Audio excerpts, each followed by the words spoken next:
una más de las que suele llevar a cabo el Centro Idalia, Avenida Pablo Iglesias 134, en la capital almeriense, pasando mañana, el viernes 31 a las 8:30. Huella social y una pregunta. ¿Tu responsabilidad con el mundo? Bueno, de esto hablamos con Antonio Burgos. Bienvenido. Buenas tardes, Antonio. Me alegro de verte. Buenas tardes, ¿Cómo Joaquín? estás, hombre? Encantado de estar un ratito más contigo. Dice, alguien dijo una vez que el hombre no está hecho para vivir solo. Cuando nacemos traemos un compromiso innato con la vida, con el mundo y con los demás. Tenemos la responsabilidad de contribuir y hacer de nuestro mundo algo cada vez mejor, más feliz y más justo para todos. Esto es un mensaje, yo creo que estamos de acuerdo todos. Y luego hay 3 preguntas que formuláis, imagino que alguna más. Pero ¿cómo contribuimos? Sería la primera de ellas. ¿Qué papel individual jugamos cada uno de nosotros en el progreso de nuestra civilización? Y por último, ¿a qué llamamos progreso? Permíteme que empiece por esta última. ¿Cuál es tu opinión al respecto? tu respuesta. Buena pregunta. ¿Qué llamamos progreso? Yo creo que el avance como tal no se puede llamar progreso.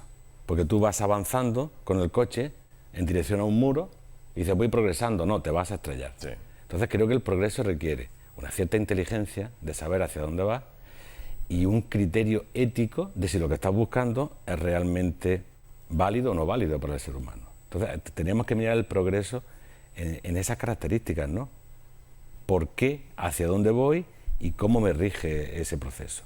¿Qué pasa? Pues que en los últimos años, en realidad en los últimos años no hace, creo que esto es una herencia de la modernidad, ¿no? Hemos creído de pronto que el progreso es indefinido, sin más. Entonces tú te acordarás, como me acuerdo yo, que cuando éramos niños nos decían que para el año 2000 íbamos a pasar vacaciones en la Luna. Sí, eso decía. Que el hambre se iba a acabar. Sí, sí. Y nos lo creímos y nos hemos dado cuenta de que no. Entonces ahí algo se ha perdido en el camino, ¿no? Entonces progreso indefinido. Se ha retrasado ese viaje, en fin, que eso me da la impresión que lo veremos. No sé si tú o yo, pero generaciones que vienen por detrás sí que lo verán. Me da la impresión. No lo sé. Yo Sinceramente lo dudo. Bueno, ¿sí? Sí. Dudas sobre esto, ¿no? Pero además, yo es que pienso una cosa, yo no sé qué pensarás tú y qué pensará la gente que nos ve. Desde el momento en que hay miles de millones de personas muertas de hambre, miles, millones de niños que nacen con hambre y mueren con 3 o 4 años de hambre, ¿cómo podemos mandar un cohete a la Luna? Vamos a mandarlo después de arreglar esto. Es que si no, me parece una soberana injusticia. Es decir, gastamos dinero en determinadas cosas, mientras 2/3 de la humanidad lo están pasando fatal. Ese desapego por el ser humano. Hay algunos valores que han desaparecido, ¿no? Habéis que situar ese momento en la historia cuando el ser humano, sobre todo cuando esta huella social, esa contribución a que este mundo sea mejor, ¿en qué momento dejamos de o empezamos a mirar hacia otro lado? Siempre se cifra más o menos en la modernidad, que es la verdadera salida de la Edad Media. De la Edad Media salimos de un teocentrismo, donde todo estaba en función de lo divino, de Dios, y llegamos a un antropocentrismo, donde el hombre es el centro. Es la primacía de la razón respecto de la fe o la creencia. Y la razón abandonada a sí misma nos ha demostrado lo que pasa. La razón abandonada a sí misma nos ha generado un mundo artificial, desconectado de la naturaleza, que explota al ser humano y vemos que nos estamos destrozando la naturaleza. Nos dio la libertad, salimos de la fantasía, salimos de la manipulación psicológica, estuvo muy bien, pero yo creo que a la razón le hace falta un criterio válido. Hablas de libertad, Antonio, pero tú realmente, esto es para pensarlo, para reflexionar. Realmente la gente siempre va a querer que es libre, pero libre quizá en pequeños momentos, en tu casa, que en vez de acostarte te quedas de pie, o te ves la tele, o te tomas un vaso de... Pero... Es que yo considero que eso es una libertad menor. Ya, quiero decir, la libertad que se presupone, que nos dicen que tenemos...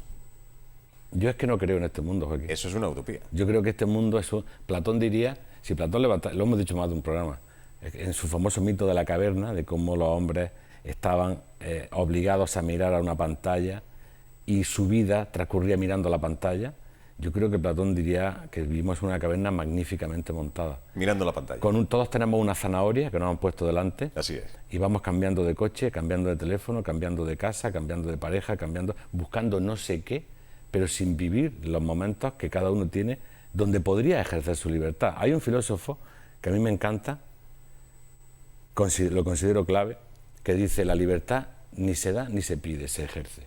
Nadie te va a dar la libertad. La libertad es una cuestión de educación interior, sobre todo de autoeducación. y ser fiel a ese criterio fundamental de libertad. El que te puedas levantar o no, o pensar que la libertad se ejerce porque vas a un supercentro comercial donde tienes 40 marcas de galletas para elegir, eso es una estupidez soberana que no hemos creído. Claro, me así parece. es. Yo te lo comentaba, la libertad es sinónimo a veces, y yo creo que casi siempre, de independencia. Independencia y libertad, libertad e independencia es cuando uno empieza a ser un poco libre, ¿no? Cuando no dependes de ciertas cosas. Cuando no dependen ni siquiera de tus puntos de vista porque los puedes reformar. Cuando tu libertad, yo creo que la primera libertad es interior, de poder pensar con objetividad, ¿esto que yo estoy pensando es verdad o no es verdad? Cuando tú te puedes enfrentar a ti mismo y decir, bueno, mi criterio, objetivamente hablando, es cierto y lo voy a seguir, ahí empieza la libertad. Porque luego el contraste que puedas tener por fuera, pues es seguir siendo fiel a esa cualidad de libertad, ¿no? Pero ¿qué pasa? Que nos han convencido de que la libertad, por ejemplo, la unión, hablando de la huella social, la unión de libertad y libertad de capitales, por ejemplo, ¿no? Si no hay libertad de capitales, no hay libertad. Vamos a ver. ¿A quién le interesa la libertad de capitales? ¿Al 99% de la población? No. La libertad de capitales le interesa al 1% de la población. Al 99%, que somos la mayoría, nos importa un rábano, con perdón, la libertad de movimiento de capitales. Nos da igual. Eso le interesa a los que hacen negocio moviendo los capitales. Los que manejan los hilos. A la realmente. mayoría no nos interesa. Entonces, ¿por qué hemos identificado libertad de movimiento de capitales con libertad democrática? Vamos a separarlo. A lo mejor habría que ponerle un poco de freno a la libertad de movimiento de capitales. ¿Cuál es tu opinión sobre ese palabra que ha entrado en nuestra vida, pero así con un embudo? Sobre la globalización, Antonio Burgos. Uf, ¿Esto cómo se come? la globalización. Dígamelo. La globalización. ¿Qué poder? Creo que estaríamos hablando de lo mismo. O sea, hay una parte buena, es que empezamos a conocer, aunque sea en la lejanía, otras formas de pensar, otras formas de ser, otras culturas. Eso nos va a permitir no despreciar a los que son diferentes de nosotros y poder llegar un poco a esa fraternidad por el conocimiento. Pero luego el problema está en que la globalización consiste en la europeización del mundo. Y yo creo que eso es una aberración. O sea, los árabes tienen su manera de enfocar la vida y de organizarse. Los asiáticos tienen otra manera, los africanos tienen otra manera, los sudamericanos tienen otra manera, pero aquí hay un modelo único, que es el modelo que nosotros hemos gestado para nosotros. Ese modelo se ha exportado. Entonces todo el mundo tiene que entrar por ese modelo. Decimos, ¿cuáles son los criterios de pobreza? Estos.